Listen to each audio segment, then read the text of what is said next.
நமக்கு நாமே பயணம் குறித்து அதிமுக பொதுக்குழுவில் முதலமைச்சர் ஜெயலலிதா பேசியதிலிருந்தே இந்த பயணம் எந்த அளவு வெற்றி பெற்றிருப்பது என்பதை உணர முடிவதாக திமுக பொருளாளர் மு க ஸ்டாலின் தெரிவித்திருக்கிறார்.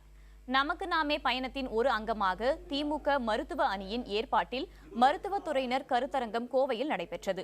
இதில் கலந்து கொண்டு பேசிய ஸ்டாலின், இதுவரை தன்னிடம் 4 லட்சம் மனுக்கள் வழங்கப்பட்டிருப்பதாகவும், முந்தைய திமுக ஆட்சியில் இலவச உயர் சிகிச்சைகள் ஏழை எளியோருக்கு அளிக்கப்பட்டதாகவும் கூறினார்.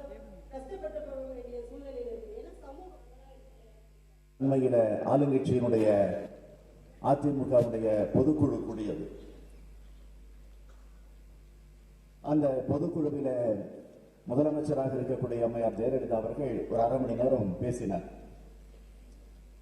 அந்த அரை மணி நேரத்தில் ஒரு 25 நிமிடம் நமக்கு நாமே பற்றியே ஒரு கதை சொல்லி பேசியிருக்கிறார். அதுவே இந்த பயணத்திற்கு ஒரு மிகப்பெரிய வெற்றி.